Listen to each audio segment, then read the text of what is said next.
Um, First of all, I'd just like to sort of introduce why we're all here. Of course, we're here to speak with Mr. Lewis, and it's from the Florida District's perspective, it's really an opportunity to be able to sort of capture this, the history of Key Club and be able to speak with Mr. Lewis about how the organization's changed, how it's developed, and really find out where our roots are. So to introduce the people that are here, of course, Mr. Lewis, the first International Key Club president. Yeah.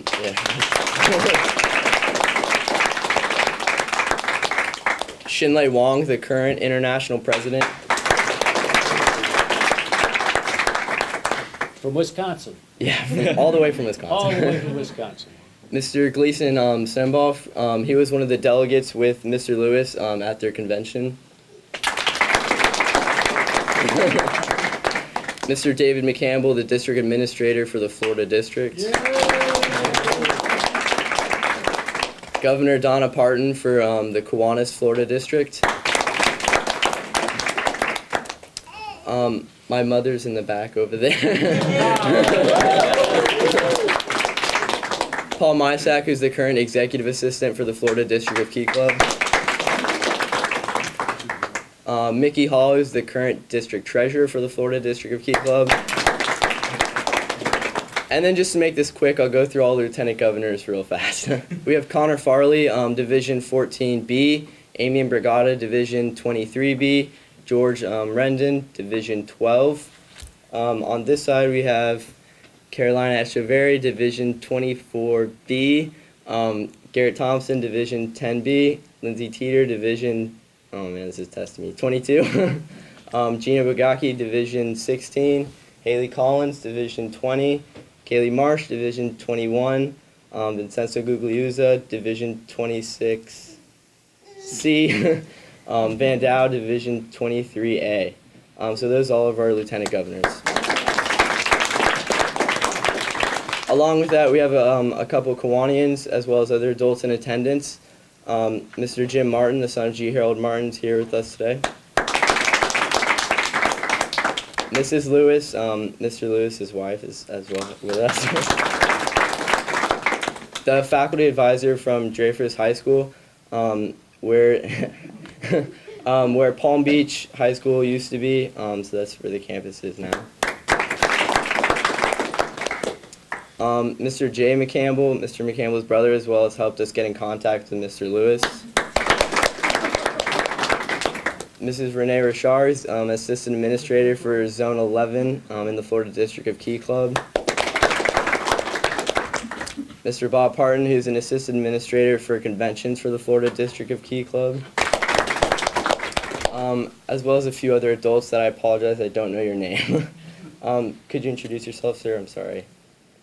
This is Mr. Art Roble, who is a member of the local Kiwanis Club, Art, and he's a good friend of mine here in Lake Clark Shores. We do flags on our 4th of July and Veterans Day and Memorial Day, and Art's one of my loyal volunteers. We put up the flags at the head of the lake. Beautiful. All right. Thank you so much for coming. Yeah.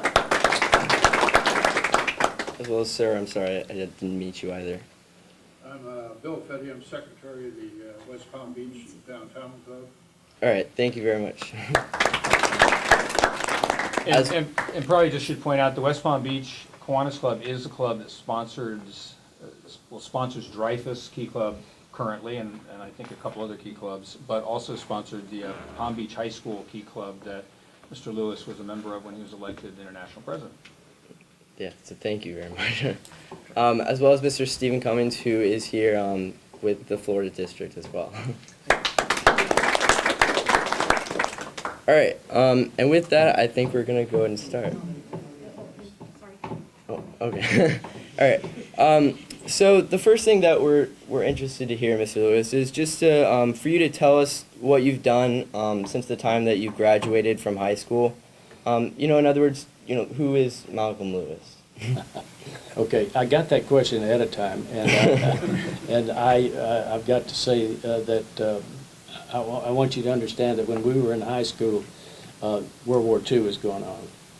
And it was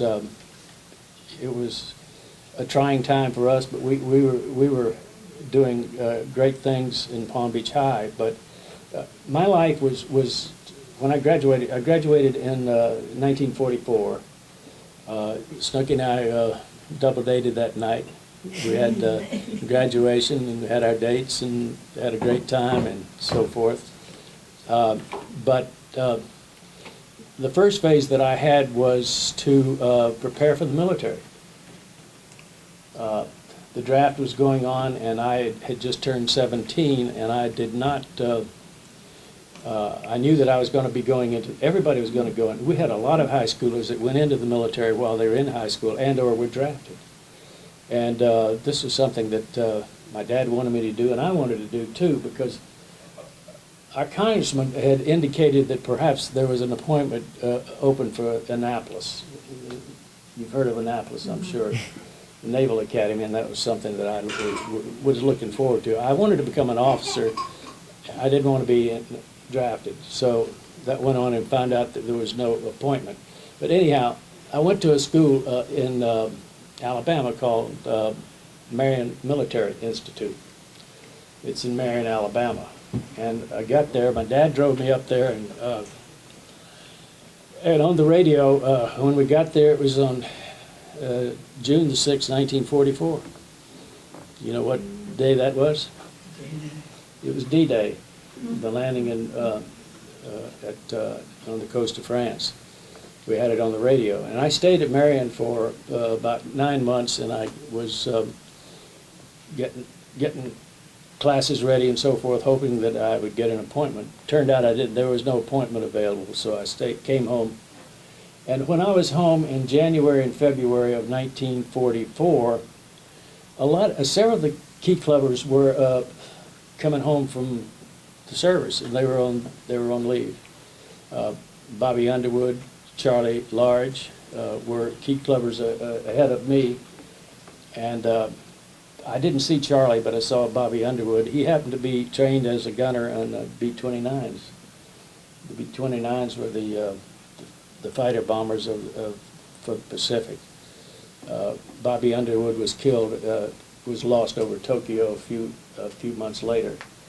Charlie Large, his mother was she was the head of the playgrounds in Palm Beach, and she used to get a letter from Charlie once a week. And he ended up in the Rangers.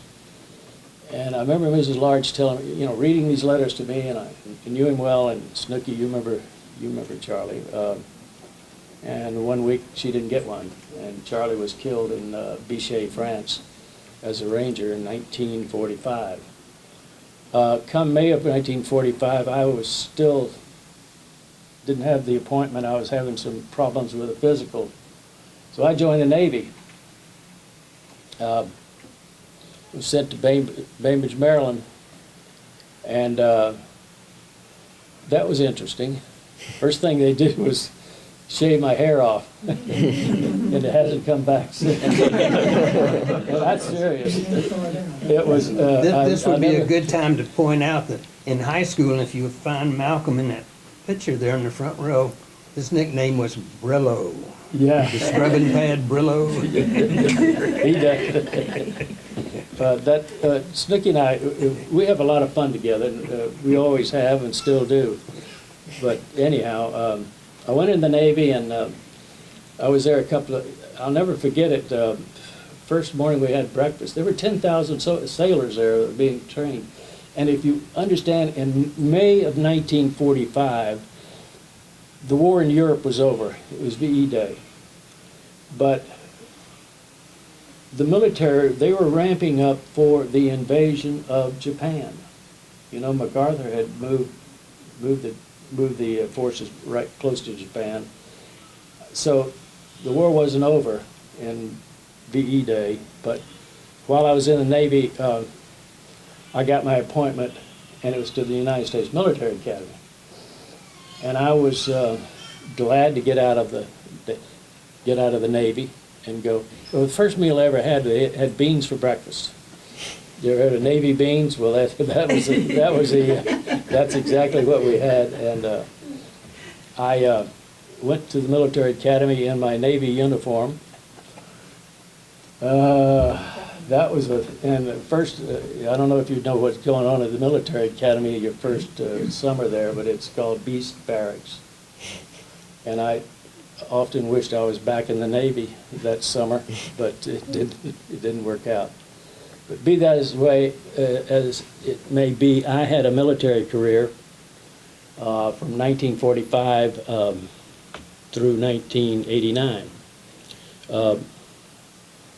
Well, I served overseas in Germany on occupation duty with the 1st Infantry Division. I was an artilleryman. Came back and was at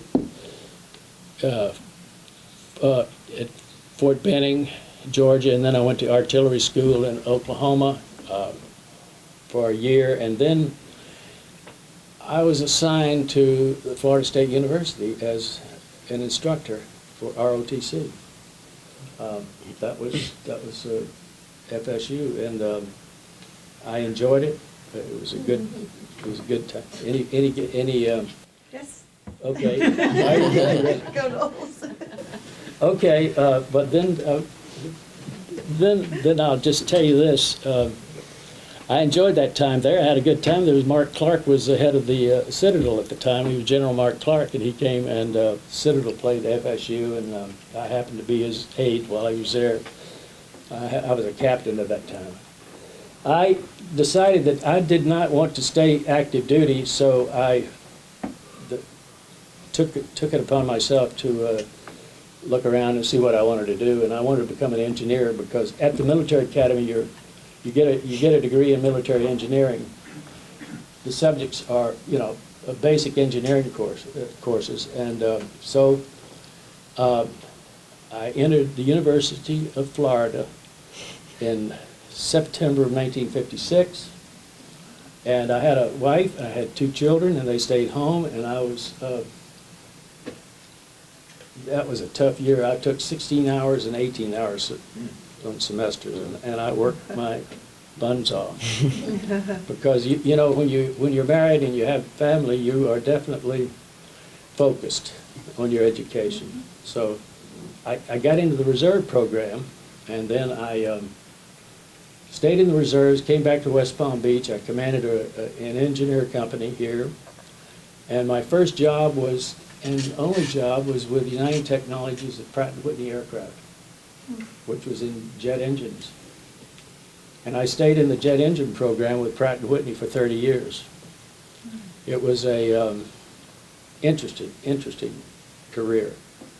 I was a test facility engineer. I had a civil degree and a structural degree, and stayed there for 30 years. Along with that, I was staying in the reserve program.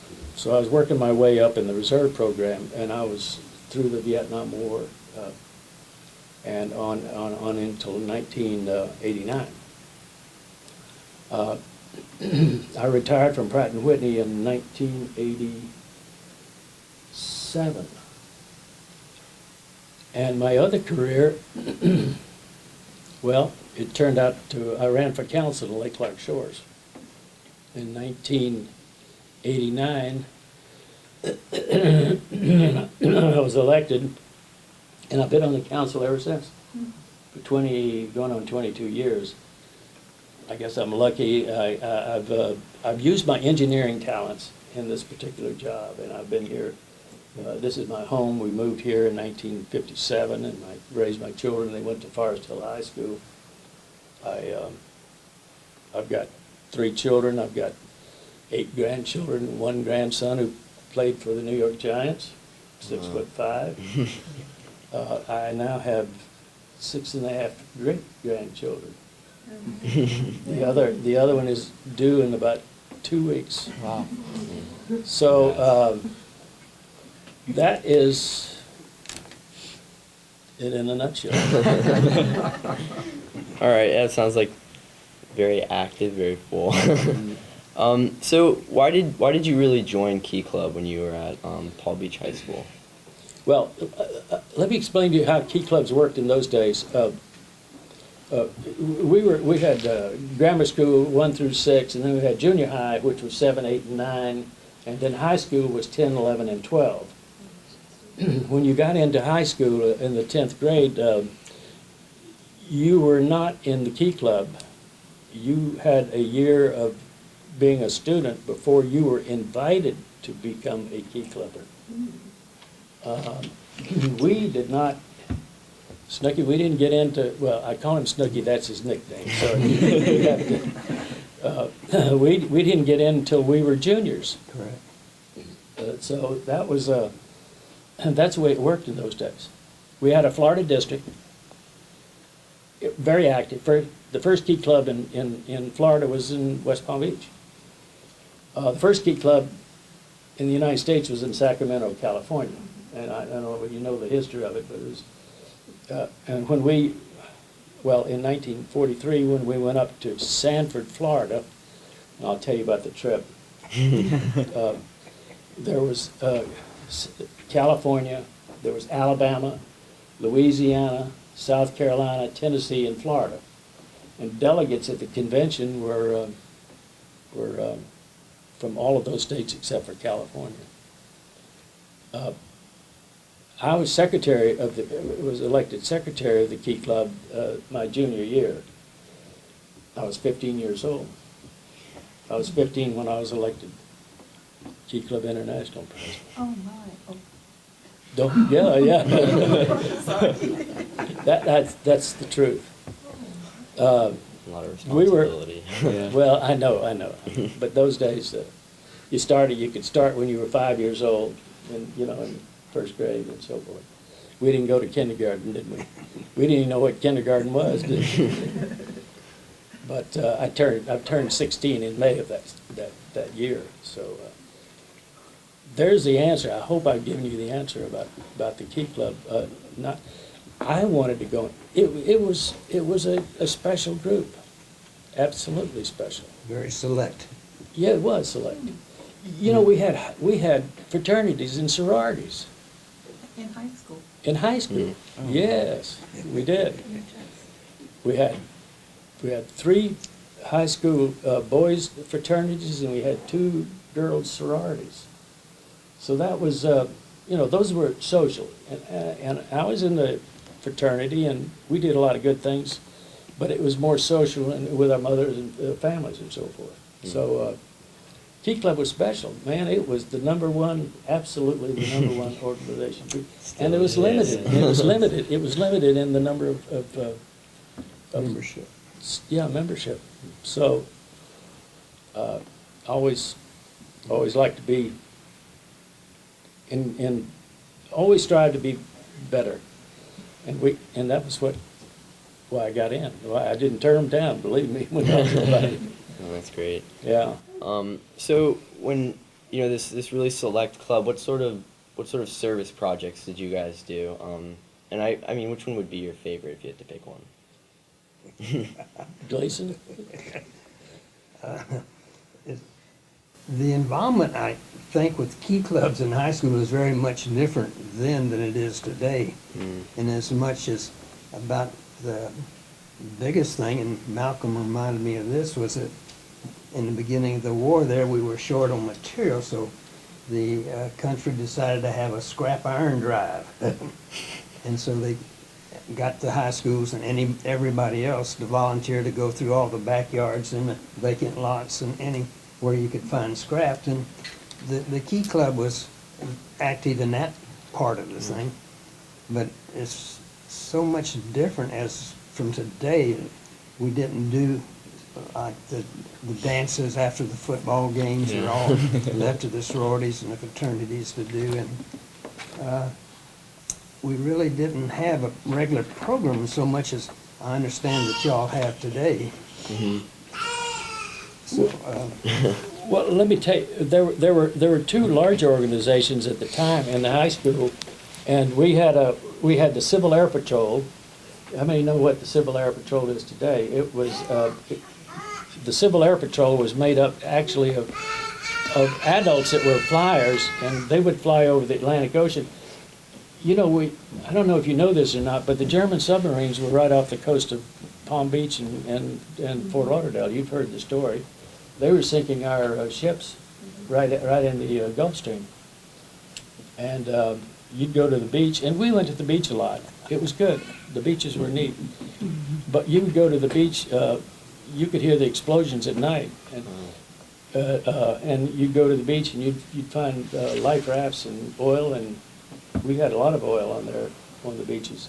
But in the high school, we had that, and there was a Civil Air Patrol, and Key Clubbers were in the Civil Air Patrol. Key Clubbers were in, and the other one which was a military science and drill group. And you can see there's a large number of those. I didn't want anything to do with the military. I was busy. You know, Mr. Harold Martin was my mentor. You've heard of him. Yes. And he was definitely, kept me busy. Whenever I had made a speech, I had to go down there and practice. And to drive from here to Fort Lauderdale. You could drive at 16 with a license. It was okay. And I'd go down there and he would practice me. How and long I'd did have it to- take you to go to Lauderdale Mountain? Oh. Tell them that, they might be. Well, let me tell you, down US 1 to go into Lauderdale was not too bad because Boca Raton was a jungle. Really? It was. Africa, USA. There was only one, the big hotel, you know, that's on the Intercoastal. And you could get through Delray, Boynton in maybe 35, 40 minutes. We could be there. We could be in Miami in an hour. And there was no I-95 then, of course, just US 1. So, does that answer your question? That, you were Sort driving of. down there Oh, to wait, yeah. practice. Harold. Well, I would just say, there were somebody brought in, who brought in you brought in the minutes of what we were doing. Yeah. There was, There's a little article about Greece, yeah. what you, I think you have that now. The Kiwanis legacy. I think it's in that one. Yes, I think it's in that one. We were involved in a war effort, definitely. Yeah, at the Yeah. convention, right? Yeah, here it is. This helps me. Our motto was "We Build Too." I think the Kiwanis Club was "We Build." That was not too original, but we took it from that. And as a matter of fact, I designed this Key Club thing, and that wasn't too original either. All you had to do is, just put Key Club in there and put a key on it, and that was what we had. Could you repeat that? You designed the Key Club logo? Really? Yeah, I worked with somebody on it, and it was, we got it. We had to have a international, pen. So, and I don't know if it started. It was the International Association of Key Clubs was what the name of it was when we started out. But I don't know if we had all those words on it, but that's probably what we had on there the first time. But I did have a pen. We did have a pen. But here's the things that this gives you reported the things that we discussed at the convention. They discussed military training, physical fitness, technical training in high schools. Reported on club projects such as planting victory gardens. Today you have the greening but we had victory gardens in those days. Equipping air raid shelters and collecting paper and scrap metal for the war effort. We wrote a constitution, adopted and formed the International Association of Key Clubs, and this was brought to me by David. Those are the sort of things. But we were involved in a lot of other issues, a lot of other things. I was in the Latin Club, the Glee Club, and I played the piano. Played it occasionally, and in a band. I was in a band at Marion, but we were busy, and we had a good time. We're not, wasn't just, I can't think of a better time we had than, we were really enjoyed being in the club. Dr. Fox was our Key Club advisor, and he met with us. We met in the basement of one of the buildings right next to the high school. Wow. Yeah. Coat and tie. We did, right? Coat and tie for all the meetings? Yeah. Business professional all the Yeah. time. Oh, I mean, Dr. I Fox. mean, really, that was, yeah, you'll, That's Did really G. Harold interesting. come and visit I don't- with you at all? pardon? Did G. Harold come up and visit with you? And- Oh, yes, and- yes. He, when I was in service, of course, I didn't have any connection with the Key Club, and when I came back to West Palm Beach, Harold Martin got in touch with me, and we went to Sanford and had a dedication of a plaque there at the Sanford High School. And I remember the plaque, and I remember that we tried to find it. They tore the high school like Yeah, we're still looking for it, I it's told somewhere up Dave there, that- yeah. It's the new high school. When they moved the high school, they moved the plaque. Really? Did they move it? They moved the plaque and put it at the entrance of the new high school. Okay. Oh, in other words, the high school is at a different location? Yes, they Oh, built it. that's, They built a new high that's school. the answer.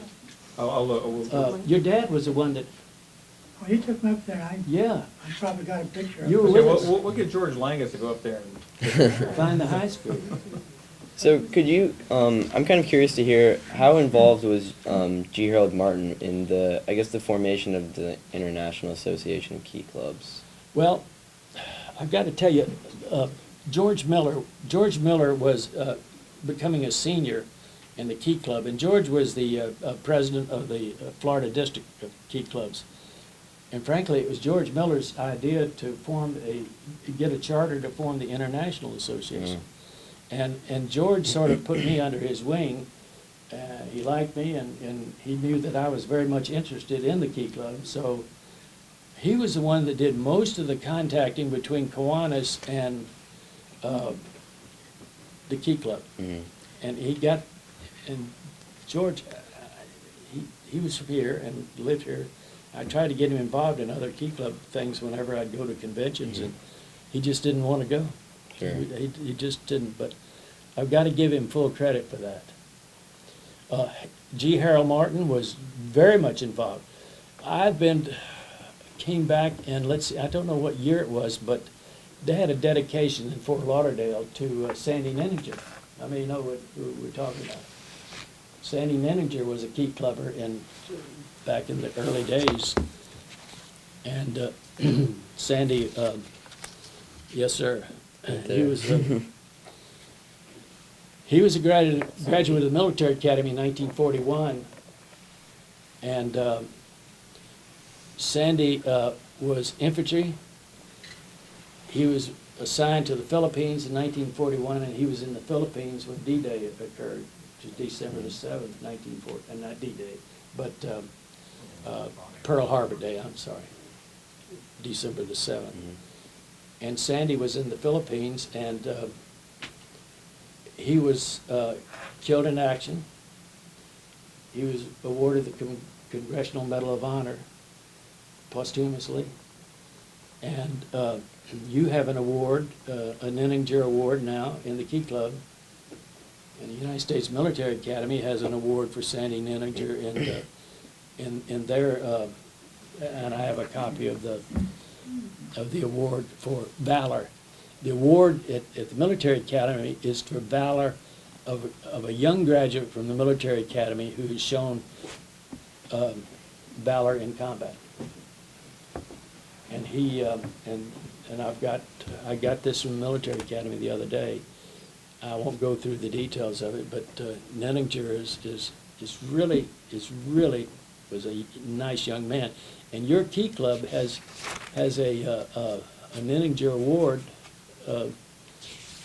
and tells about his efforts in high school.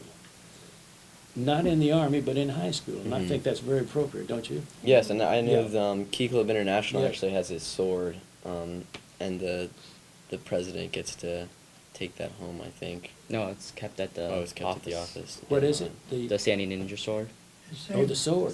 is bestowed upon the Yeah. president at each convention. They have his medal too. Okay. Yeah, so he's held in very His high medal's regards. Yeah. Up to Kiwanis International Well, Headquarters. I was invited, Mildred, my wife, went with me down to Fort Lauderdale. Your father was there, And they had an award of Nelson, Bill Nelson, who was our senator.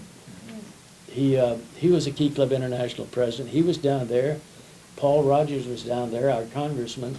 And we had a ceremony down there for Sandy Nenninger. Now, I don't know whether it was a bust or some sort of a statue. Do you recall? That was a painting. Pardon? It was a painting that was donated. It was a to painting West Point, of Sandy? yes, Okay. Were you there at that yes. little meeting? You were just a little tight. A little kid. Yeah, I've been tag along. Well, I was quite honored to be there, and of course, I never knew Sandy, but that was one of my. One of our projects Next. was that we had a cup that was given away on class day at Palm Beach High for the first key clubber that was killed in World War II, Tommy Miranda From Palm Beach High. from Palm Beach High. Yeah. So that was an award that was given for many years, and when they changed the name and integrated Palm Beach High, well, the cups disappeared sort of, and we don't know where it went. Palm Beach High has a museum. It's a building down on the on Flagler Drive, which is right next to right across from the Lake Worth Lagoon. And it has all kinds of artifacts, and I have my high school annual. My father's annual is in there, and Snooky's father graduated from Palm Beach High also. My dad was one of 5 or 6 children, became a lawyer, good lawyer. I was gonna go to law school if he ever wanted, but I really enjoyed engineering. Get you outdoors and challenge every day. Alright, I want to know what was the long-term vision for Key Club by both the Key Club and the Kiwanis International Board in 1943? Well, I think, well, we knew that at that time, and we hoped at that time, that what we did in those days would be built upon by future generations. And, you know, sometimes you start clubs and they just peter out and they don't, you know, they don't go anywhere. But we knew that the leadership that we had and that was prevalent in those days, that it would grow, and by golly, you're $250,000 right now. So I think that's testimonial to the visions that we had. But, you know, we were only in the Key Club for 2 years in those days. Oh, okay. And, you know, and boom, we were gone. When we graduated, To the service. yeah, we went in the service. Police was in the service, and that was it. But the mantle has been passed on and on and on, and Yeah. I'm so pleased. And I've enjoyed going to conventions. I've been to convention in Miami. I've been to international convention in Orlando. I got the tickets there that we had in Orlando. It said past president, and I added way past president. And I went to one. We went to one in St. Louis. Mildred and I. And they just treated us very nicely, and I enjoyed every one of them. It's just amazing. And you're the largest service club in the United States, which I'm so proud of. You know, I've done my homework. I did. I really had to. I boned up on it, as we call it. Brushed up on Key Club today, huh? Oh yeah, oh sure. You know, I just never thought. I'm so pleased and honored to be with you, and to have you young Key Clubbers to take your time out on a beautiful weekend. You come listen to an old, I won't say what, to come and listen to the stories, but it's just amazing. I never thought we would ever have anything like this, and I could say, when Jay McCampbell called me, he said, "I've been looking for you for years." and you know you're famous? And I said, no. And he said, well, but you have to remember, every member has to know your name. Yeah. And he said, yeah, and he said, you're on Google, and I Googled me, and, There you were. Yeah. You have to Yeah. understand at all the caucuses for all the conventions, when the candidates will walk around and the members will ask them questions, one of the things you have to know No. is who is the first international Yeah, I know, president yeah. and where was the first international it's convention. like, who was the first president of the United States? Yeah. George Washington. Malcolm Lewis, Yeah. living legend for Key Club. Do you know what the K stands for, Malcolm K. Lewis? You got a clue? It's Key Club, isn't it?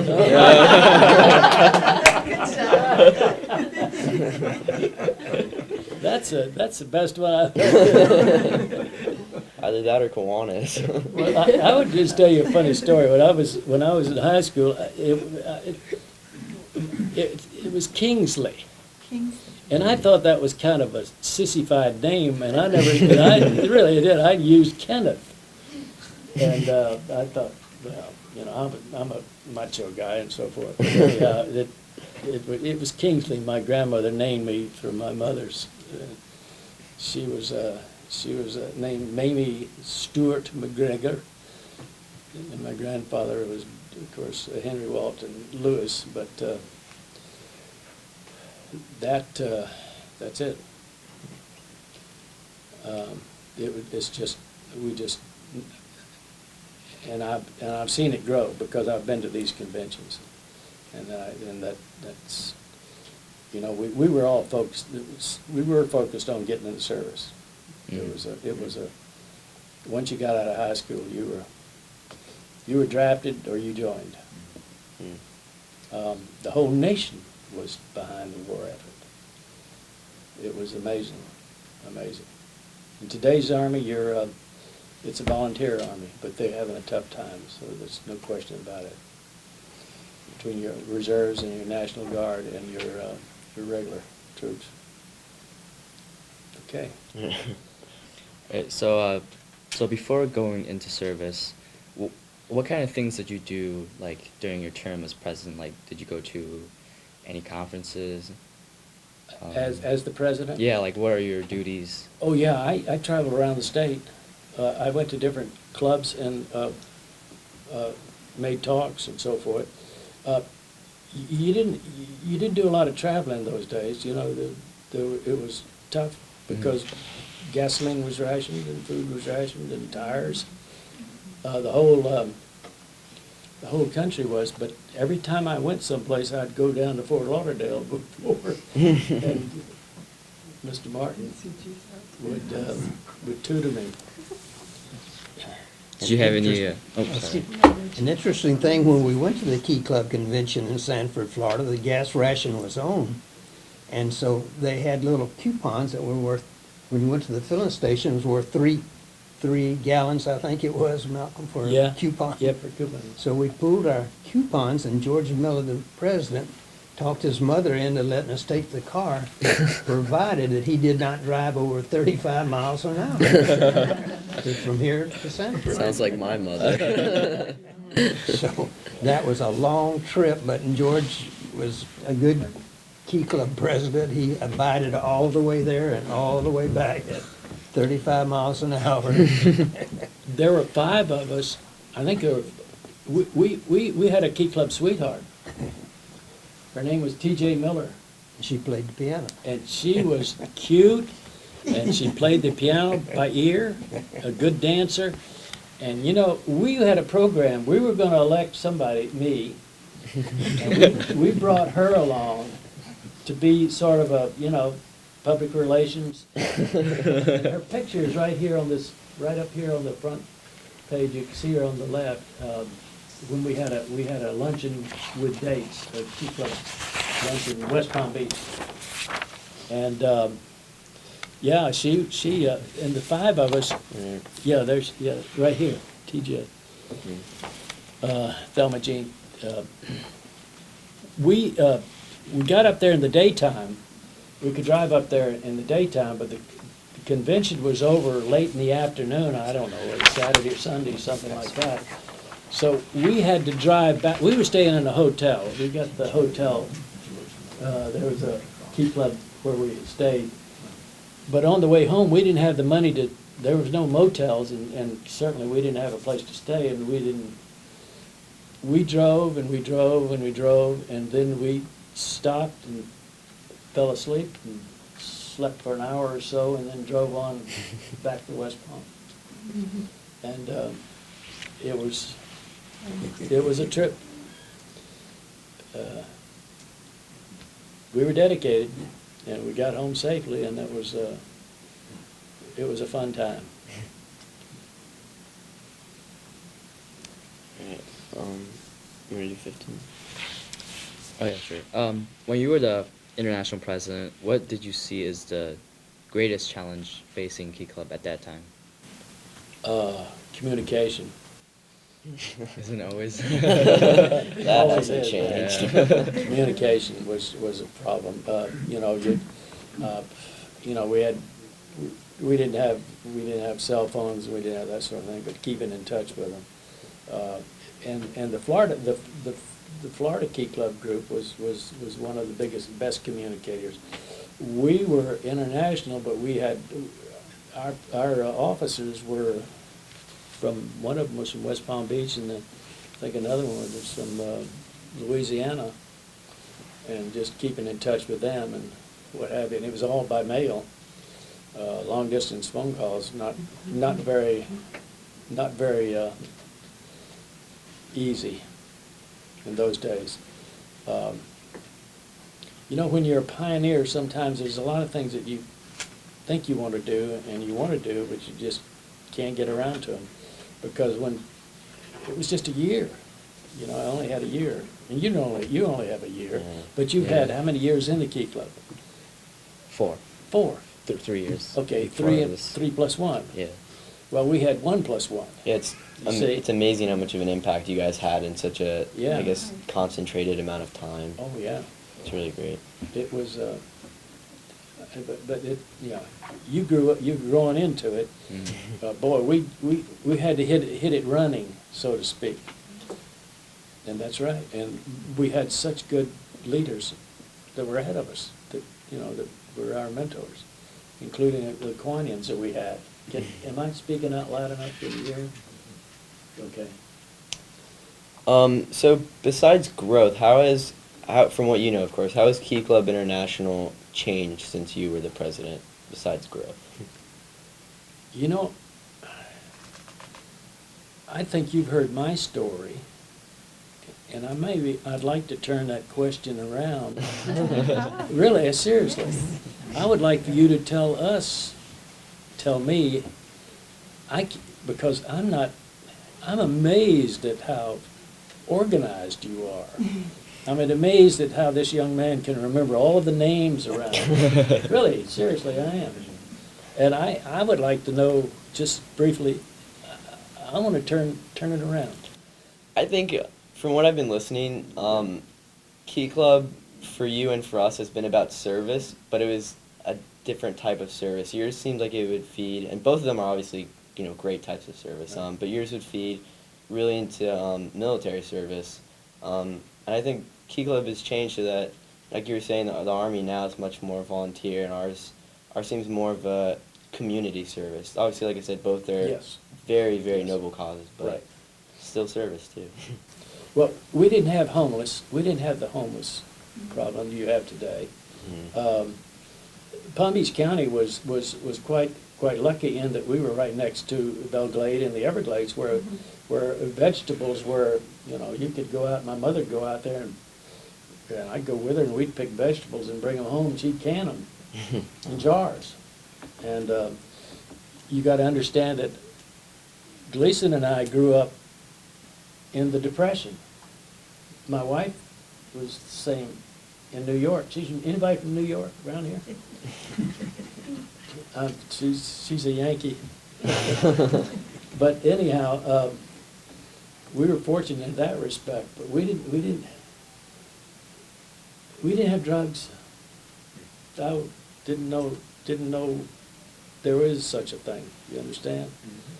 There's so many complex things that are involved in your lives today that we weren't involved in, but we had our problems too, but,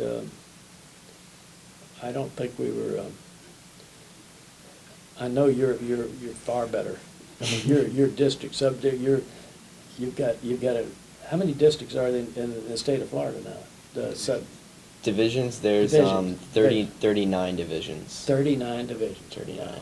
We only had one division, and that was the state of Florida.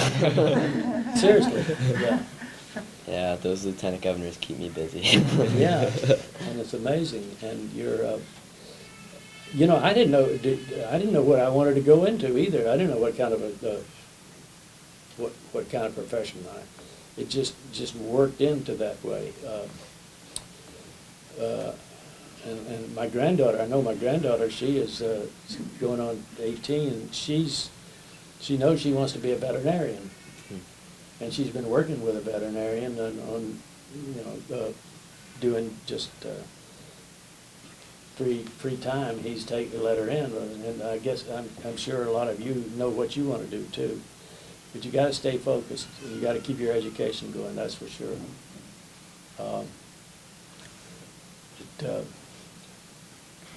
That's about it. Sure. Do you have anything to add to that? How have you, I guess from what you've heard, how you think Key Club International has changed since he was president? I think Key Club International has taken a much closer resemblance to Kiwanis International in the way that we shape our districts. And we the international board, the 11 trustees, is much more corporal in a way, and Diverse, probably a lot more diverse than we were. Yes, yeah. Really, seriously, yeah.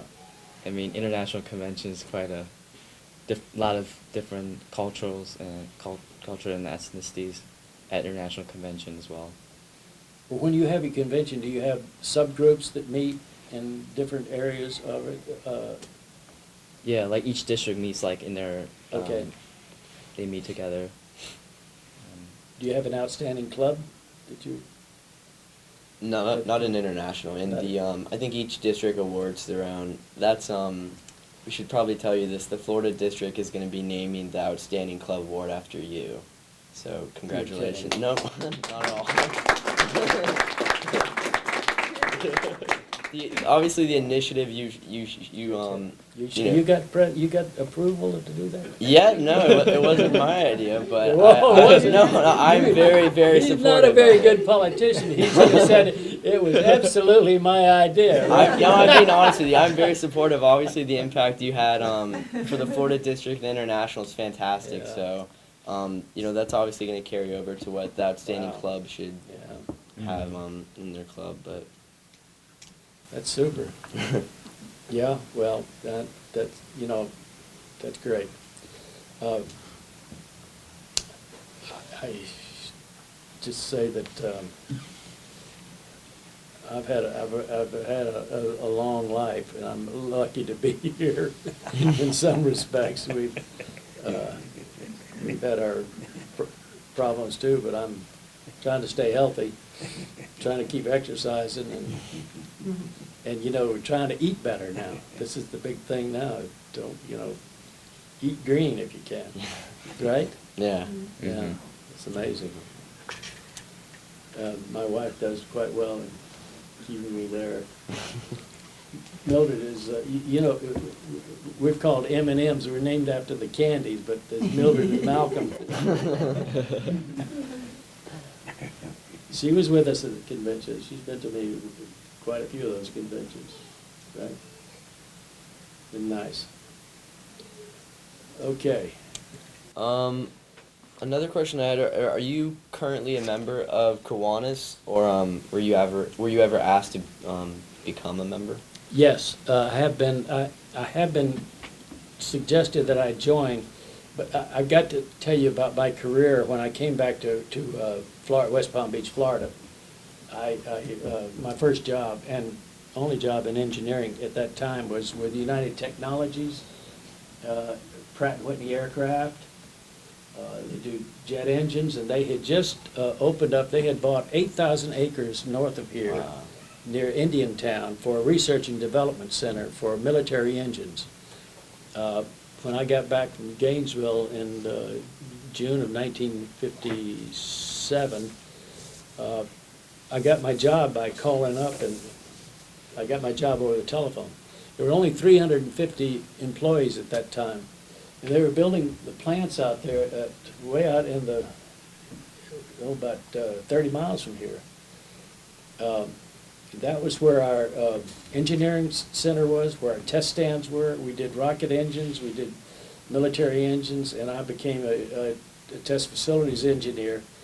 It was 30 miles away, and we started out working 60 hours a week, because in the military at that time, it was, you just had to keep, you really, engines were being tested at night and so forth. There was no way that I could join any club and come in. I just couldn't get away. Mhm. It was an hour's drive out there and an hour's drive back, and I just never was able to get to a point where I was able to. Then when I retired from Pratt, I got elected here in town council, and I was the only engineer on the council, and I have used my experience for quite a few things, building this building, utilities, all kinds of projects that would be involved. No, I'm not. No, I haven't. But I've kept in touch. So I guess you've already done this a little bit, but are there any other questions you'd like to ask either Tony, myself, or any of the other Kiwanis or Key Club members here? Where's your next convention? We're having it in Phoenix, Arizona. Phoenix. In the Would you summer- like to go? In the Yeah. summer. Our district convention.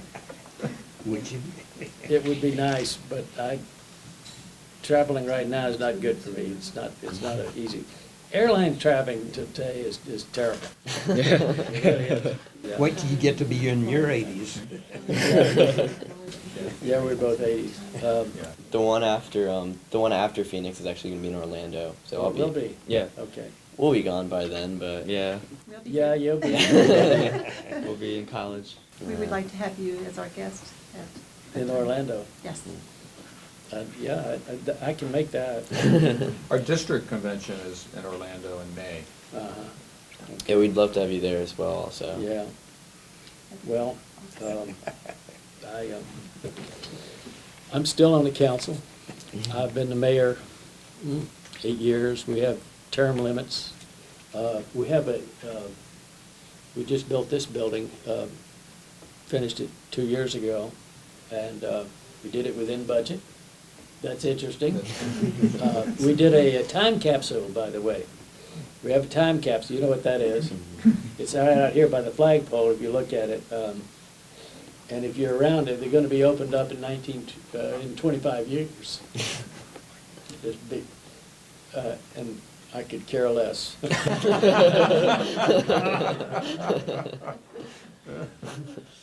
Snooky, you? No. All right. Well, I'd like now to open up the floor to anyone. If anybody else has any questions, if they want to ask them, they're more than welcome to. Nikki, go ahead. I have a question. Right now we have for member counts of Key Club, we have a due system. Like club members pay dues and stuff. Yeah. Did you guys, when you were international president, have a way of counting members in Key Club, like in international, Way of what? of counting all the members in Key Club, Counting? Counting. like all the members of every Key Club? How did you account for members? Oh, accounting, oh. Not really. Just by handwritten, just like it's right here. We didn't have computers or anything like that. It was just by ledger. How much were club dues? I don't even know that we had club dues. Wow. I really don't. I bet members If would it was, appreciate that now. speaking of Snooky brought out one of these things about where, what, in Sanford, Florida at the time, we had a luncheon menu and That was a menu, Oh my. this, how much was it? for- drugstore. Drugstore, this was, Imported sardines, potato salad, sliced tomatoes, chips, and toast for 30 cents. 30 cents. Drinks, fruit drinks, were 10 cents or a nickel. Ice cream was a dime. Yeah, dime, yeah. So I don't think we, if we had dues, I don't remember. It was, when I was in high school, and I know it's Vicky too, I had a lot of jobs. I had worked, I worked. I had a paper Chocolate route is expensive. one time, and I worked in a ice cream factory one time. On the weekends, on Saturdays and Sundays, and I worked for the post office. You know, my dad was, you know, it was during the Depression, but he wasn't poor, but then again, I kind of liked to work. Kept busy. And fishing right here was great. You know, the lagoon, we could go to the, I'll never forget, one day I skipped high school, and Buddy and I, and my dad had a little boat, and you go out there and we caught 100 mackerel. Wow. 100 mackerel in one day. And it was, came up to the dock, and we had a big bag of it. This man from a hotel, the Breakers Hotel, was there, and he said, "We need some fish, you want to sell them?" And we said, "Yeah, we'll sell them all but 10. And so he bought them for $10. We must have had 60 pounds of fish that we sold. But that was fun. That was a lot of fun. But, you know, the pollution is terribly bad now, and they're working on that sort of thing in the lagoon, right? So Trying to clean up the I oil don't think spills. we didn't, I just don't think I don't even remember if we did have dues. If it wasn't very much. You know what our dues were? Was to work for the club. That really was.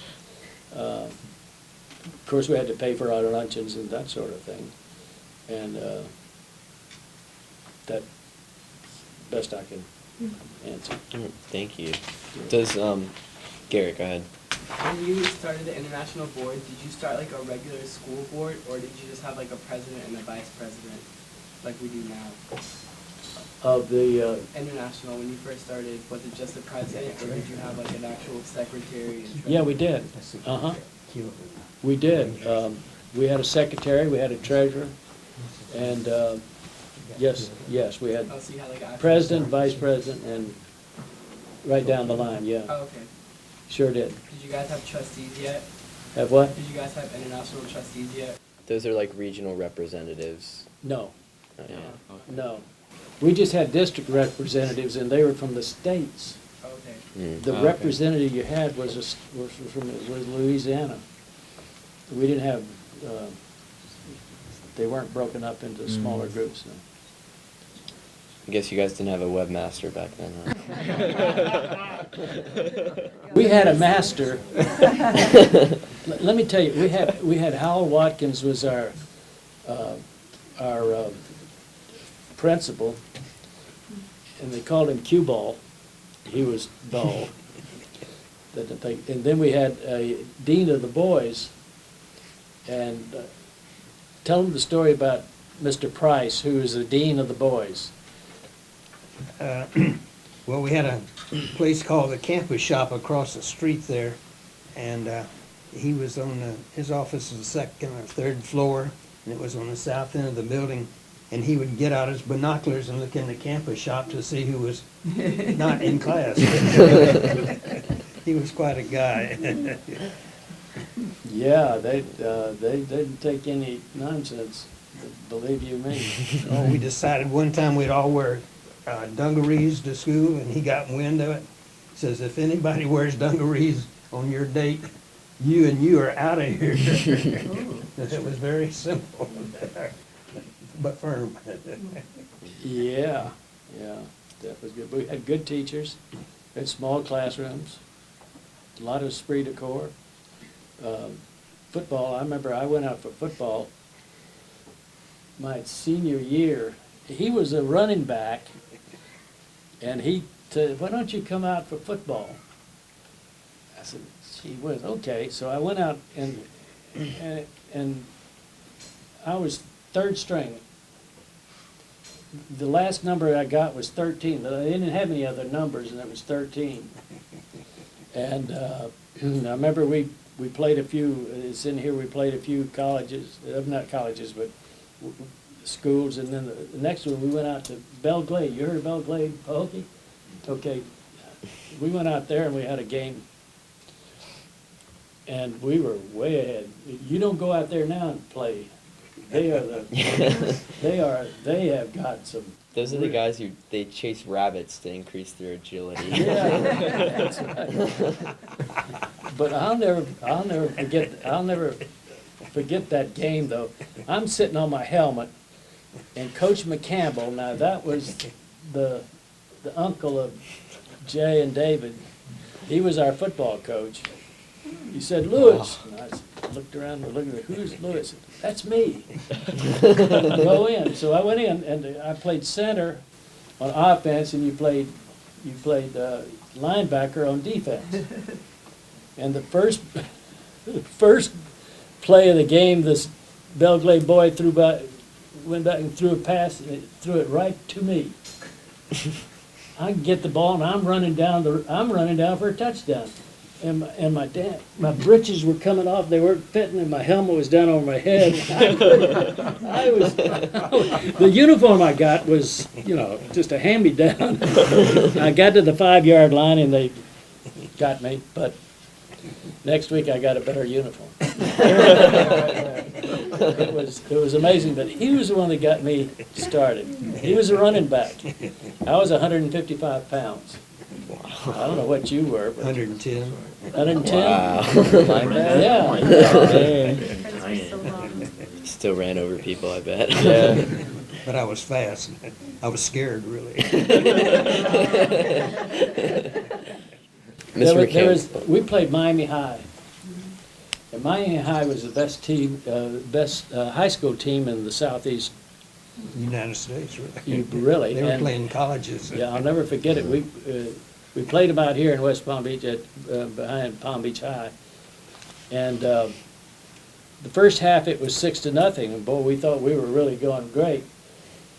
And I got in the second half because I was on second team by then, and there was a player called Pete Williams that just ran around me like greased lightning. And he was all state and everything else. Pete Williams ended up going to Annapolis the same year I went to the military academy. And Army, in those days, we had 2 Heisman Trophy winners when I was a cadet. And we played Annapolis. We never lost to the Navy. We're losing like everything now. But the senior year, Pete Williams was the one that scored all 3 touchdowns against Army, and we tied 21-21. Okay, you fast forward, I end up going to the University of Florida College of Engineering, and Pete Williams was there. Mm-hmm. And we became very good friends. He was a umpire for the Southeastern Conference during his extra time. So just a little vignette about what it was. I think Mr. McCampbell had a question. Yeah, as the district administrator for Key Club, I just have to ask you this question. You had mentioned that on your way to your convention, your international convention, where you were elected, you had this car full of five people, and one of them was a female. Yes. And it was an all-boys organization. So Yes. I'm kind of curious, did you all have chaperones or any kind of rules about mixing together? what we call purpling? No, we didn't, did we? We had No, dances. We weren't of that nature. We were gentlemen. I hear you. What are you saying? Yeah, what are you trying to say? I tell you, yeah, we had a great deal of respect for each other, and the girl that was with us, she was just a super girl, and we didn't have a chaperone. We were our own chaperones, and George Miller and highest ideals and that sort of thing. Well, We that was didn't. part of being a key clubber, was it? Yeah, no, we took her, and she volunteered to go because we really were we were campaigning when we got there. It was a campaign, and girls can really be, they can be very, very good public relations. How many people did you run against? I don't know, maybe two. Okay. Okay. Yeah, there was somebody else that was put up, but we had a lot. You see, the delegates were the ones. We had a lot of delegates there from Palm Beach High. We had George Miller, Hollenbeck, Cook, Malcolm Lewis. We had Bobby Riggs, T.J. Miller, because she didn't vote. Jimmy Jackson. But we had about 10 key clubbers from Palm Beach High. Well, they were a block vote. Yeah. Yeah. Just so you know, we don't. The way it works now is that each school is allowed to send in 2 delegates. Okay. Yeah. Maybe Yeah. to prevent the block voting. Well, we didn't have any rules yet, because remember, we're just Yeah, you getting guys are started. Yeah. making it up Yeah. as you go. So did you guys have like caucuses or like where like you were able to speak to delegates? No. So you just made like one speech or? Yeah. I just had I- that sweetheart there, that's all. I don't know that you know what it was? We were meeting our key clubbers from out of state, and that was what we bonded with and on that sort of thing. But there was no group caucuses or anything of that nature. But we wanted to, we didn't want to just run it ourselves. We certainly wanted outside in other clubs. So to answer your question, no, we didn't. We didn't, as I recall. I can just remember that auditorium. I remember that, but not too much. And Mr. Stanball's got the picture of us here, which that was everybody that was there. Have y'all seen that picture? Wow. So this One on the was left. everyone that attended your international, or yeah, I guess was That was everybody the up state there. convention where international people attended. That was at the, yeah. Yeah, That that's was- interesting. One to get thing, on one the- thing too that I'm not sure y'all understand this, but that convention was actually the district's convention. It was Yeah. Florida district, it was the 4th Florida district convention. And at that convention, they invited, these these other districts, at least the 4 Other that state, showed up. other state, yeah. Other states at the time, they weren't districts, so, they was in conjunction with the district convention for Florida, which had the first district and probably first district convention therefore. And yeah, we're such pioneers, that's right. That's- Woo, go Governor Florida. Don. Yeah, Translations. that was the vehicle, that provided the organization and the locale and the location and the meeting that we were able to get our charter approved and voted on and submitted to Kiwanis, and that was it. And George Miller was the president of the district, of the state. It's really cool. Yeah. Does anybody else have any other questions? Tony? How'd you guys go about like charting new clubs to like maybe even outside of the states? Like, did you guys go visit them or like schools? We couldn't visit anybody. Okay. During the war, it was impossible. Mhm. As getting to new clubs, it was my job to go around and meet as many clubs as I could. But organizing new clubs, everybody was scattering. It was pretty much, it just had to grow on its own merits, so to speak. Yes. I read in the history of Kiwanis that in the very early years of Key Club, I didn't know this before, I was just reading this the other day, that in the very early years of Key Club was started not really as a Kiwanis club. It was started as a club that was actually to be a service club to all the civic organizations in the community, and Kiwanis just in California just sort of picked up that club and helped it out, but it was really Okay. intended to help all the clubs. How did that evolve by the time 1940, this is 1925, so by the time 1943 came around, were you more connected with Kiwanis at that time? Yeah. Yeah, okay. Oh, absolutely. Our advisor, Dr. Fox, was a Kiwanian. Yeah. I went to Kiwanis meetings here in West Palm Beach. Man, we were and he'd take a guess, and it was an honor to be able to go with him. Yeah, right. We were Kiwanis, yeah, and of course, Harold Martin was a Kiwanian, absolutely. We couldn't have gotten the charter. Kiwanis used to have their headquarters in Chicago, didn't they? Right. Yeah, and I was at the Chicago headquarters one time, and I saw my picture, but we were absolutely, that was it. The Kiwanis had us, and they supported us, and we didn't let them down, I don't think. I'm sure we didn't. It's obvious. We didn't. The membership was very selective. Tell them about graduation. In Oh. Kiwanis also, in me? Yeah. Kiwanis also, the membership was very selective years ago. Yeah. So a lot has changed over the years. Yeah. One of our members' little brother didn't get in, and there was quite an upset and a row and a war. Everything about his little brother. Let me tell you the story. The story. He's been bouncing around. I graduated with a black eye and a split lip. And you know what it was about? The Key It was Club. just about the Key Club. Seriously. There was a classmate in high school that was not selected to become a member of our Key Club. And His big brother. he was a big guy, and he got very mad about it, and he and another friend of his started beating up our Key Clubbers. And there were several, and I heard about it, and there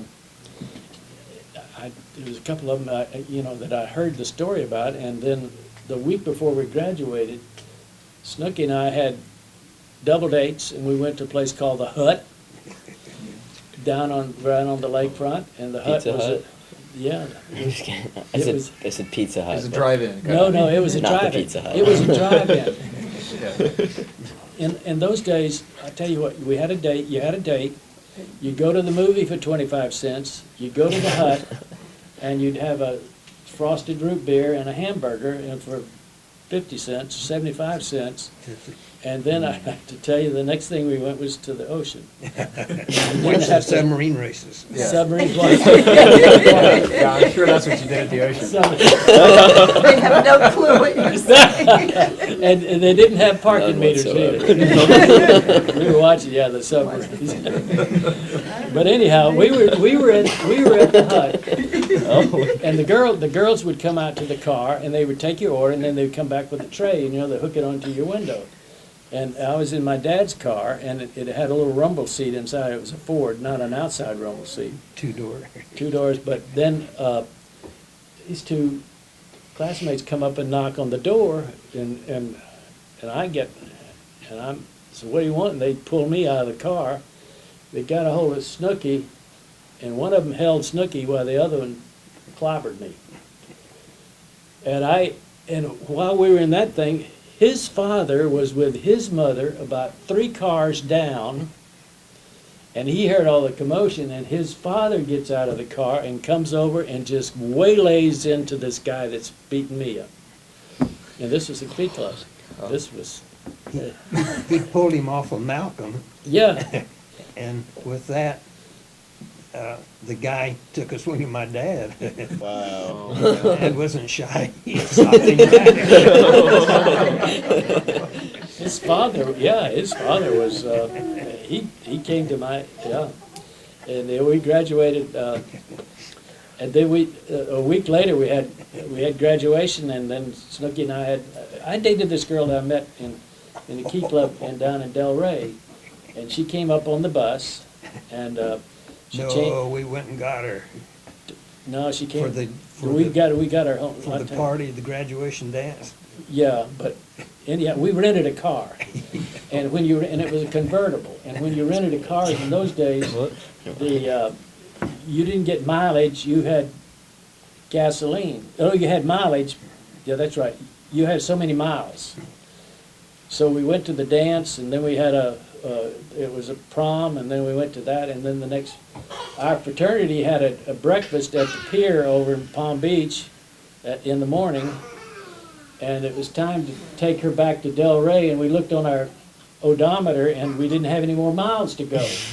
And we didn't have any money. So you know what we did?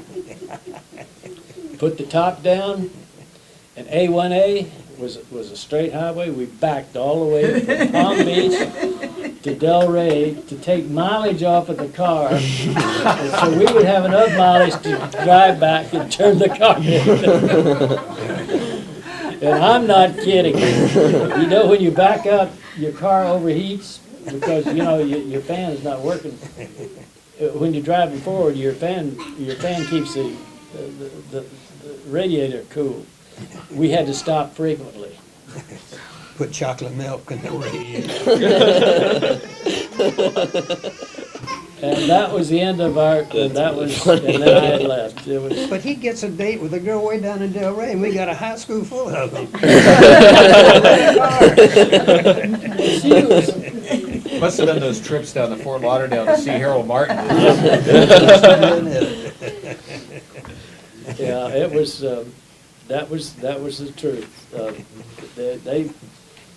They were, this guy, well, he was a good guy later. We didn't, but it was a brutal situation. It shouldn't have ever happened, but He was later become the, what do you call it, in the courthouse? Oh, David Dunkel? Yeah.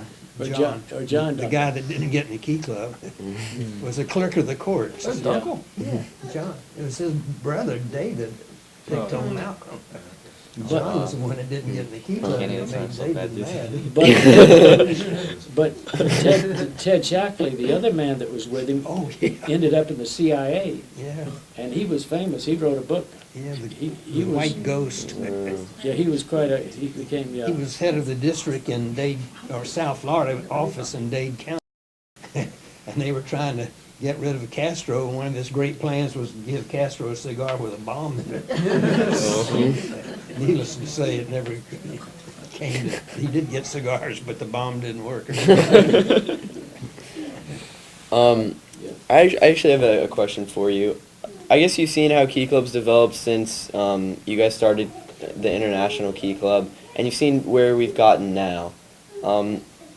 Is there anywhere, I guess, where you'd like to see the Key Club for it to progress to, or where you think it could progress to? Well, I know so little about what you're doing now that I think. I put you on the spot, I'm sorry. Yeah, there's so many things that need tending to in the world today, and I know Yeah. the service to your community, the service to the people that are, people that are losing their homes, because you can't do anything about that. But you can do your job and whatever things that needs to be done. And each community probably has its own problems. And I think each Key Club would have to focus on what that particular community is involved, needs help, and where you are able to do it. Not monetarily, but with your leadership. So I think it's just it changes from district to district, what you need to do, over in Tampa or wherever, or in Wisconsin, I don't know. What do you do in Wisconsin now? What are some of the projects y'all do up there? We do a lot of highway cleanups because Okay. we have a lot of highways Good, and yeah. it's really rural, so people don't really pay much attention to, when they drive and stuff. So we do a lot of highway cleanups. Sure. Like they adopt a highway down here, there's an Yeah, adopt a highway. we have that too. That's absolutely, And then one of the things that we do every year is we adopt a family for Christmas, and uh-huh. we get a list of all the things that they would like to have, and then we try to go out as a Key Club to get these things for them. Super. Yep, that's exactly what you should be doing. And I think, and I think you agree that each club probably has its own. Yeah, I was gonna say that's very different. I mean, maybe I'm just ignorant of it, but I don't think in Florida we do too many highway cleanups. We have a lot of different That's interesting, the point you made about, each committee is, of course, very different. I think we Yeah. always, Yeah. obviously, we try to provide service projects, but I think that's a good idea to be more conscious of the size of a community, the specific needs, Mhm. if we're providing service projects to them. Yeah, actually, we're putting together. We have a strategic plan every 5 years Okay. that kind of gives a general guideline for where we like to see the organization grow, and we're actually forming the strategic plan committee right now to put together good, yeah. put together a 5-year plan this year. Okay. Yeah, that's what we have here in the town of Lake Clark Shores. We have a capital improvements plan, a 5-year plan for, upgrading our utility systems and so on and so forth. Police, we have our own police department. We are chartered. We have 24 employees. Wow. That's all, and half of them are police. And they're local police, they're here, we're not in the sheriff doesn't do us. But we do have a capital improvement program. We have what you call a comprehensive plan that's required by the state of Florida. Every city has to have a comprehensive plan, and it has to come up with just what you're doing and what that city is going to be doing in the next 5 years. And it's quite, and it gets reviewed by the state, it gets reviewed by the Treasure Coast, and very different things like that. So what we do is the same thing that you would be doing on your level. Mhm. You have a strategic plan for 5 years. And it's good. You're ahead of the game right now. Does anybody else have any other questions? I had a question. Mom? Mr. Lewis, what words of wisdom would you give these young people so that they can continue to improve their leadership skills? Right now and throughout their lives, their college lives and so on? Okay. From your experience, from what Yeah. you've learned?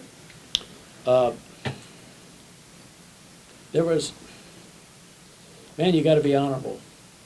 I'm gonna tell you this right now, you gotta be honorable. You got to be above board in all respects of how you deal with your fellow students and with the people that you work for. There was at the military academy, our motto was a duty, honor, and country.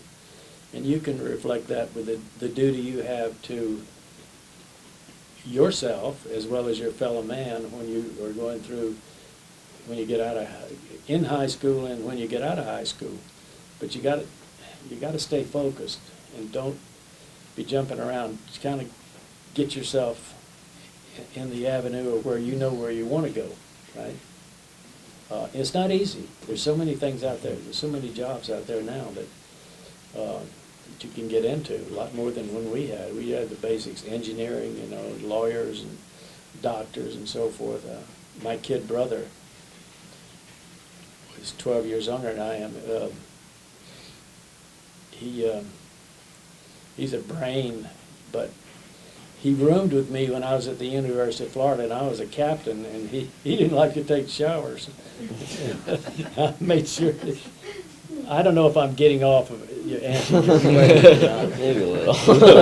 Maybe a little, yeah. But he was a brat. But let me tell you, he got himself straightened out. He ended up a cardiologist. Wow. And if you're dedicated to what you want to do, and I'll tell you another thing, be careful about where you choose a college too, if you go into college, because there's a lot of colleges that sound good, but they are party colleges. A lot of partying going on, and if you want to go to college and party, then you're wasting your parents' money. You gotta stay off of that. And it just came out in the Wall Street Journal recently about they've done this. I've got grandchildren that I'm very proud of, and I don't know that I've led them doing what the right things to do, but it's innate in their parents, and I think your parents have got to be involved in what you do too. You can't just they can't forget you and let you go on your way. Discipline in family life, I think, is very important. and I had a good family, and I had good. It's such a wide range of things to say, but I'll just tell you, you people that are here now, I am so proud of you to take your weekend off and to come down here, up here. Travel from Wisconsin. Yeah, really, seriously,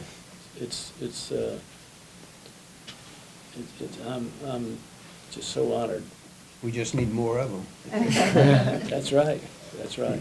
I think Governor Donna had a question. I just have a comment that I would like to make. As I travel around the state, having the opportunity to talk on so many occasions, I ask Kiwanis to actively support our Key Clubbers.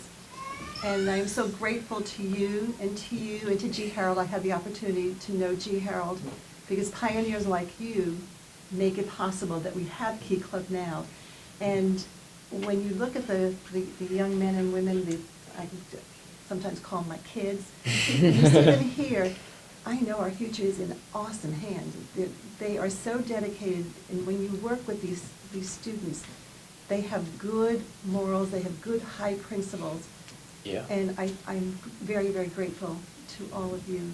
And I know that you have to be so gratified to see what this organization has evolved into and to have visionaries such as you. Thank you.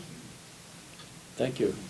Well, the world has changed so much from when we were in high school as today's student. I know, oh my, if I had a child in high school today, whew. All that they juggle and all So that many they do, wild yes, opportunities absolutely. that they have and misguidance from characters that are hanging around. It's But in it's this quite a room, you've chore got- to bring up a child today. In this room, you have the creme de la creme. They are unbeatable. I have to tell you, I probably speak on behalf of a lot of the other Key Club members in here that, and of course it's going to sound so cliche, but it's difficult to describe like how much of an influence Key Club really has had on our life, from especially the international level and what's come down from there. And I just want to say thank you for setting the groundwork for all of everything that's influenced me, and I guess my family too, because we're pretty into Key Club. My mom is here.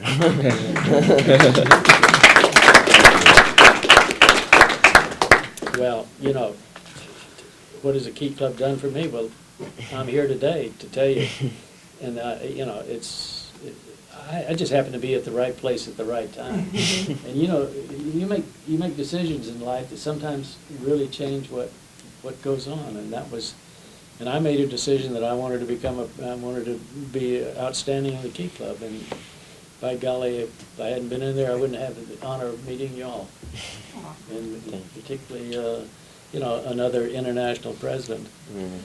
It's just amazing. I cannot believe it. And I appreciate the McCampbell brothers for making this possible. Can you hear me back there? We do too. Thank you. There you are. Jay found me. Does anybody have any other questions? Good. I do. Well, as a new faculty advisor and somebody who's relatively new to the whole Key Club concept, I found it very interesting that you said that the membership was select. So you only had a certain number of spots that were open, and you obviously had some sort of criteria for selection. Can you speak for a moment as to what that criteria was and how you chose your members back then? You had a year, you were in the 10th grade, and we were able to observe, their decorum, were they good academically? We didn't check their grades or anything, but were they, did they work with other high schoolers, and did they go to other clubs and so forth, and were they sort of leaders in their own little niche? And I think that's probably what we did. It wasn't a popularity contest, believe me. It wasn't supposed to be, because we had a diverse group. We had members of all of those fraternities, and we didn't look at that. I didn't. Right, Snook? We didn't. And it was the involvement of the individual in the school's projects and activities Yeah. and how much they were in with with the school, or how interested they were in being a student at the school. Were they leaders? You know, potential leaders? And So did that's they what- apply? Pardon? Did they need to apply? What was the question? Did they apply to apply? become a key clubber? No. No. You chose So them. This you were is- chosen, it was like We- honor society. Yeah, You were- you yeah, were like, that's inducted. right, yeah. We invited them to become. It's- um, As I understand from my daughters, they were Keyettes, but what they did when they were coming along is they filled out a questionnaire, what clubs you want to be a member of, or something, as they were coming into high school. And then, I'm not quite sure how it went from there, but I think I understand that it went back to the club, and the club chose from that particular list as who would be the new members to the Keyettes. Yeah, that's the way it was back in those days. Like I said, it was just 11th and 12th grades. Thank you. But, you know, what we did in those days, they've improved on. I think you all have improved on, as, you know, as time goes on. You learn by doing, and you learn by, if you have made mistakes, you learn by that. And I'm sure there's been some, but we were so small and at that time that we just sort of built a foundation of leadership. Mm-hmm. And you have built on it for sure. We only had, 3 high schools? There was one in Jupiter, I think, and one Boynton and Delray and us. Yeah. And the Glades, Pahokee. Yeah. Did we have a key club in Pahokee? No, I have no idea. No. Oh, you mean by just high schools? Yeah, just the Yeah, we did. total. Well, then there was St. number Anne's, of it was a schools. Catholic. It was a Catholic. How many know about St. Andrews? Boca? St. Andrews? Down in Boca? Yeah, we have a key club there. You do? I heard of it. Let me tell you the story about St. Andrews.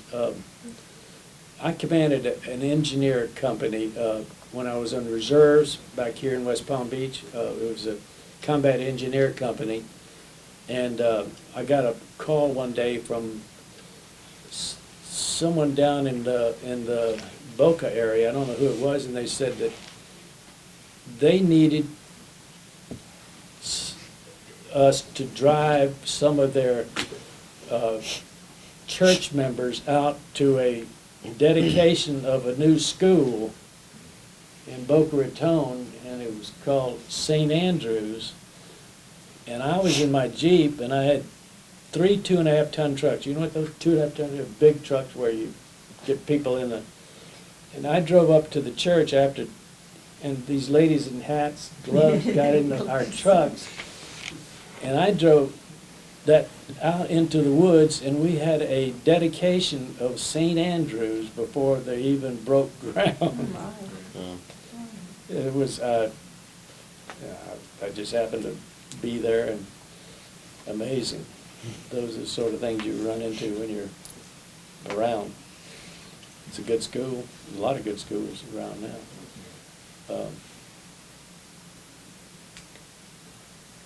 Does anybody have any other questions? Dan, go ahead. How big of a role did your own family play on your involvement in Key Club? Did what? How big of a role did your family play on in your own involvement in Key Club? My family? Yeah, your own family. Oh, they supported me 100%. But they weren't actively supporting it. You know, if I needed a car to go down to see Gee, Harold. Harold Martin, I could, I was able, but they kind of let me do my thing, but they never, they was always supportive of that. I didn't have any, you and your dad and so forth. Of course, Snooky's dad supported us quite well at the hut. That was real support. That was supportive. They were always in the background and there when we needed them. Yeah. They didn't really, get in there and say, As this way, parents that are. way, do that. That's nice. But they would go along with our plans, and if we got off track, they may mention, is this the right way to go? Well, Yeah. that's one of the points that Yeah. They were there, they're gonna catch you so you don't fall, but you get to go do your thing, and that's, to me, that's one of the things for a Key Club is, I think it's getting better, is that you guys are getting a chance to do your thing and make your mistake and learn, and not be told, go do this, go do that. Right. It was, yeah, we were, we were left to do what we wanted to do, and, you know, you could go in the wrong direction, but my parents didn't. My mother was from Mississippi, and she, I tell you one thing, she wanted me to, she had me taking tap dancing. Really, but you know, my dad, you know what he did? He had, you know what my dad had me doing? He had me going to the gym and learning how to boxing. Yeah, and then my mother wanted me to take piano lessons. We had a little house in West Palm Beach, and then my brother was 12 years younger, and when he was, mother going to have the baby, they built an apartment outside. That's where I was moved to, and that's where my piano went. I had an apartment outside on the garage, and Roger, my kid brother, was inside. And it was family. Yeah, sure.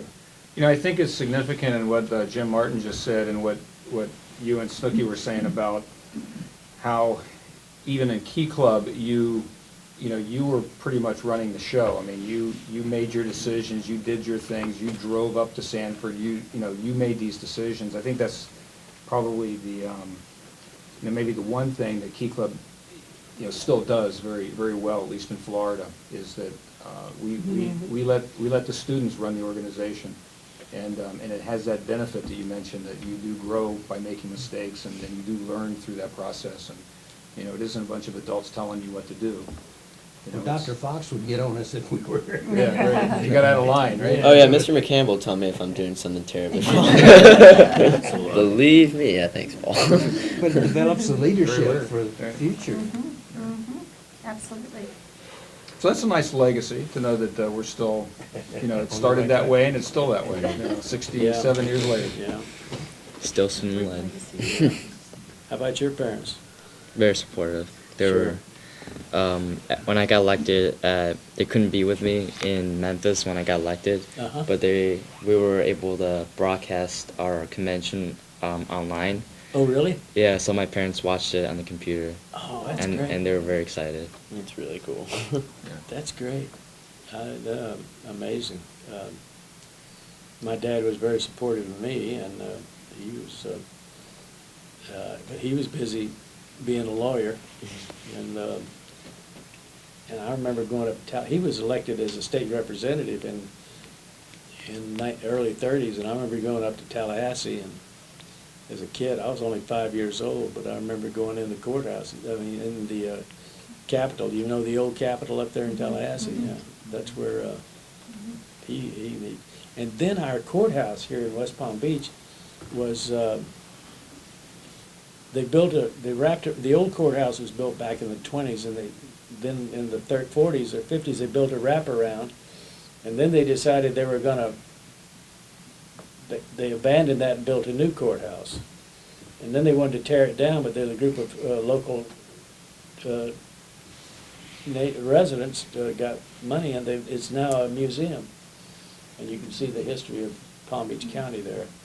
I was telling somebody, my grandfather was the first elected superintendent of schools in Palm Beach County, elected in 1911, and he was a carpenter. But he loved to read. He was from Alabama. He was a reader and wrote beautiful letters. I saw some of his letters that wrote to my grandmother before they were married. They were married in Bartow. Okay. And then they went to Jacksonville on a boat down to Miami, and then he came back up here and he worked for Flagler. Flagler's the man that developed South Florida. He did the island and Palm Beach and so forth. And there's a nice museum over there, but I'm involved in, education is, how many correspondence courses I've taken in my life. And particularly, when I started my career in engineering, I was 30 years old. That was, and I had a family. boy, that was like, you know, and it turned out that a lot of my classmates at the University of Florida, you go 5 years in engineering, and you have, I mean, four undergraduate in 5 years. A lot of them came and worked for me at Pratt. It was interesting. We had our own electrical engineering, mechanical engineering, structural, and so forth. We did our own design out there. And these guys were a lot younger than I are, but they were very, very, very talented, and so forth. So it wasn't easy to start over when you're at that age, but I was focused, and I certainly enjoyed it. It was quite interesting. Are there any other questions? All right. In that case, I guess I have one more question just to wrap this up. Are there any final comments you'd like to share with us about anything? Well, I'm looking forward to seeing you again in 5 years. No. I don't know. I'd be interested to keep in touch with you. I really We'll do would. that. For sure. And I don't know if who all the people that are here. I know you're from all over.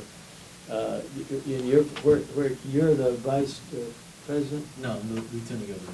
lieutenant governor, and you're in the state of Florida. Yeah, from Florida. Oh, that's right. Yeah. Okay. And I haven't met all of you. We're gonna go to lunch. Yeah.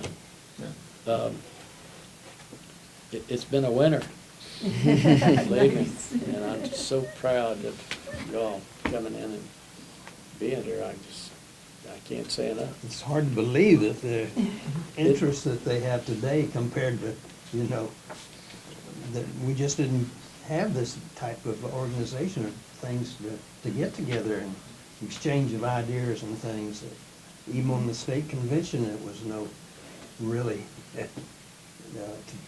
things like y'all have put on here today. This is just wonderful, I think. Yeah. You had to Thank you. start somewhere, and we appreciate you starting it. Yeah. Well, Snooky was there. Snooky's, he's behind the scenes operator. And that's been his, and we've stayed friends we've gone through. Day one. Yeah, that's right. It's fine when you bond with people like that, it's neat. I have a 50th anniversary booklet here, and if you would like, this is from the town of Lake Clark Shores. I'm in it. Anybody wants it? We've got 600-700 extra copies. If you, I'd be glad to. Oh, and I brought my hat. I've got just the final. I'm a hatter, not a mad hatter, but I'm a hatter. And this is the one that I got from the military academy. This is my Army hat. And I went to the 60th anniversary last year up at the military academy. I was with Eisenhower. I knew Eisenhower in Europe. In fact, I was in charge of his going away ceremony when he left NATO in Europe and had run for president in 1952. Came back. And then this is my hat from where. The Gators. Go Gators. Yeah, go Gators, and this is my Lake Clark Shores hat, which is getting kind of sloppy. So anyhow, that's my story. All right, And thank I'm you. so proud of my wife. She's doing